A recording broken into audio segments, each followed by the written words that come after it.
Hello and welcome. Today I'm going to show you one card using the Stamp of the Month, and this Stamp of the Month set is called Paisley Bouquet from Spellbinders, and this is from the June subscription. So if you're not familiar with how the subscriptions work, there are a number of subscriptions available, and today in this video I will be showing the stamp and coordinating die set and using those products to make one card. And I liked the design so much that I ended up making two of the same card, but I just have one on video here. So I'm starting with the Paisley designs, and there are 3 in the kit, so I chose to use all 3 of them. And I'm just using my Misty tool here with some Versamark embossing ink. And I use my Misty sometimes when I'm embossing, just in case I need to stamp twice. And with my little spoon, I'm going to use some gold embossing powder and give the stamp a little bit of shine with the gold embossing powder. This is how I store mine, and it works pretty well for me, so that's what I do. Now, when I'm using my heating tool, I let it warm up just a little bit before starting, just so my paper doesn't warp. So that's why when I put my heat tool on the paper, it immediately turned and melted. Now I'm going to use the coordinating dies from the Stamp and Coordinating Dies to cut out my images. There's the large, the medium, and the small. I just use a little bit of purple tape, or I guess I used washi tape here just to keep it in place as I use my die cutting machine. This is just so it doesn't move around when I'm cutting, otherwise I would have to restamp. Now I did use an embossing folder from my stash, and that one is from Simon Says Stamp, to make my full background. As I was saying before, there are a number of subscription items from Spellbinders, and I always say that the best value is getting all of the options. For $100, it's the best value for all of the products, especially if you're new to crafting, or if you're just building up your stash, or if you are a seasoned card maker or crafter. It's another way to add some really nice products to your stash, and it's not too bad of a value. Now, this gold paper that I'm using, I got from a scrap swap. So I'm part of a couple scrap swaps, and these 2 gold papers were very alluring to me, and I just had to use them with some gold embossing ink. But I'm sure if you use some gold mirrored cardstock, or if you used a foiling machine, you would get a similar result.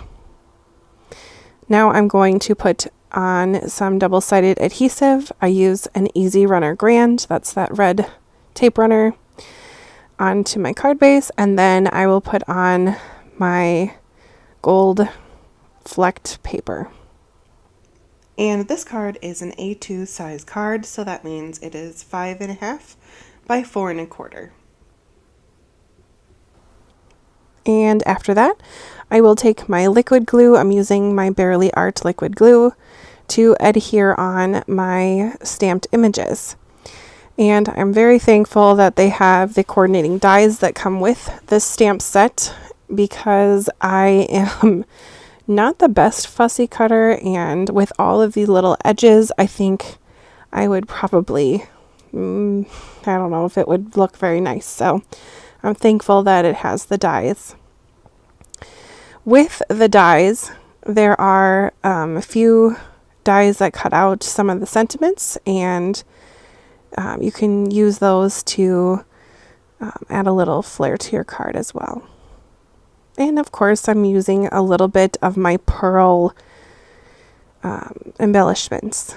I just bought those on Amazon, and like I've said before in other videos, it seems like they last forever and ever. I chose to use the smallest ones. Now for my stamped sentiment, I'm using Beyond Grateful, and that is also from the stamp set. I'm using the archival ink from Ranger. It's jet black. With my Misty, I'm able to stamp twice and not have any fumbles. Now this gold paper that I just stamped my sentiment on is a little bit thin.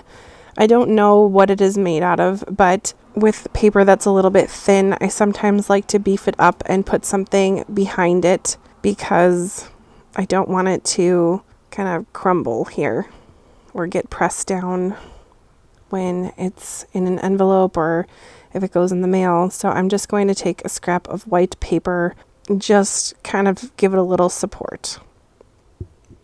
And with my layers, I end up putting on 2 white background support papers, just to make sure that it won't bend when I put it on my card with some foam dimensional tape. Now I did want to speak about the foam dimensional tape that I've been using recently, and I find that it is the best value of foam tape that I've found so far. And it is from Dollar Tree. It has 3 rolls that come in the package, and it has a small, medium, and thick roll of foam tape. And for this card, I'm using the thin one. And if you don't have a Dollar Tree nearby you, you could also order online. And I will put the link for this foam tape in the description below. If you order on Dollar Tree online, you have to buy 3 of these to make it a proper order. And you will definitely not be disappointed with the foam tape. For $3.75, I believe, would be for 3 of them. You can get it shipped to a store or shipped to you, and it is a lot of foam tape for not, I mean, it's under $4, so definitely a steal. Plus, it works very well. I have not had any issues with anything popping up. I have had the release paper come off very easily, so again, I will put that in the description below. And yes, I put a little bit of liquid glue on it, but that is only to make sure that it is secure on my embossed background. So I will have multiple videos using this stamp set. So if you liked this one, go ahead and click on the next one. I will have, I think, 4 or 5 showing different things to do with this stamp set. So thank you so much for watching, and I hope to have you watch my next one. Thank you. Bye.